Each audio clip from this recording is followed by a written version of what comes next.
അപ്പൊ എന്റെ കയ്യിന്റെ ഇവിടെ മുറിഞ്ഞു, ഇത് അറ്റുപോയി, അല്ലെങ്കിൽ ചെവി മുറിഞ്ഞു, മൂക്ക് മുറിഞ്ഞു, അങ്ങനെ വിരല് മുറിഞ്ഞു, ഇങ്ങനെയൊക്കെ മുറിഞ്ഞു പോയാൽ നമ്മൾ ആദ്യം ചെയ്യേണ്ടത് ഡയറക്റ്റ് ഐസുമായിട്ട് കോണ്ടാക്ട് ചെയ്തു കേട്ടോ. ഡയറക്റ്റ് ഐസുമായിട്ട് കോണ്ടാക്ട് ചെയ്താല് സെൽസിന് ഡാമേജ് വരും. അപ്പൊ നമ്മൾ ഇന്നേ ഒരു ശരീരത്തിലൊരു അല്ലെങ്കിൽ ഒരു അപകടം പറ്റി, നമുക്ക് ആർക്കെങ്കിലും ഒരു അപകടം പറ്റി, റോഡ് ആക്സിഡന്റ് ആവട്ടെ, അല്ലെങ്കിൽ ഒരു മെഷീനിൽ കൈ കുടുങ്ങിയ, കാല് കുടുങ്ങി, നമ്മുടെ ബോഡി പാർട്സ് അങ്ങനെ അറ്റുപോയി. കൈയാവട്ടെ, കാലാവട്ടെ, വിരലുകളാവട്ടെ, മൂസാവട്ടെ, ചെവിയാവട്ടെ, എന്തെങ്കിലും ബോഡി പാർട്സ് നമ്മുടെ ശരീരത്തിൽ മുറിഞ്ഞു പോയാൽ എങ്ങനെ അത് ഒരു ഫസ്റ്റ് എയ്ഡിന് കൈകാര്യം ചെയ്യണം എന്നാണ് മനസ്സിലാക്കുന്നത് കേട്ടോ. അപ്പൊ എന്റെ കയ്യിന്റെ ഇവിടെ മുറിഞ്ഞു, ഇത് അറ്റുപോയി, അല്ലെങ്കിൽ ചെവി മുറിഞ്ഞു, മൂക്ക് മുറിഞ്ഞു, അങ്ങനെ വിരല് മുറിഞ്ഞു, ഇങ്ങനെയൊക്കെ മുറിഞ്ഞു പോയാൽ നമ്മൾ ആദ്യം ചെയ്യേണ്ടത് ഓവറായിട്ട് ബ്ലീഡിങ് വരില്ലേ, രക്തം അമിതമായിട്ട് നഷ്ടപ്പെടും. അപ്പൊ അത് സ്റ്റോപ്പ് ചെയ്യാൻ വേണ്ടി അതിന്റെ മുകളിൽ നമ്മൾ കെട്ടി കൊടുക്കുക.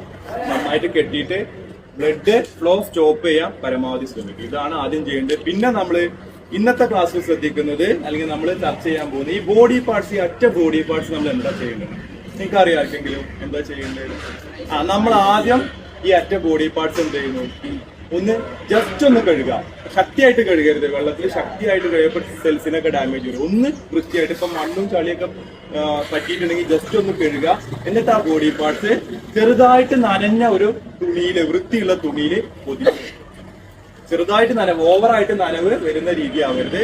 അതായത് ബോഡി പാർട്സ് ഡ്രൈ ആവുന്ന അവസ്ഥ വരും.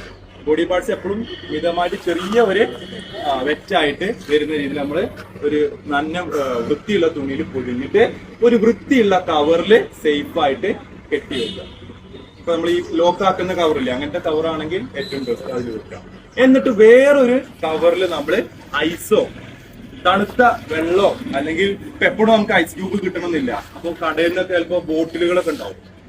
ആ ബോട്ടിലുകളോ വെള്ളമോ അല്ലെങ്കിൽ ഐസ് ക്യൂബൊക്കെ കിട്ട് ആ കവറിന്റെ ഉള്ളിലാണ് നമ്മൾ എന്ത് ചെയ്യുന്നത്, ഈ ബോഡി പാർട്സ് വെച്ചിട്ട് വേഗം ഹോസ്പിറ്റലിൽ എത്തിക്കേണ്ടത്. മനസ്സിലായല്ലോ?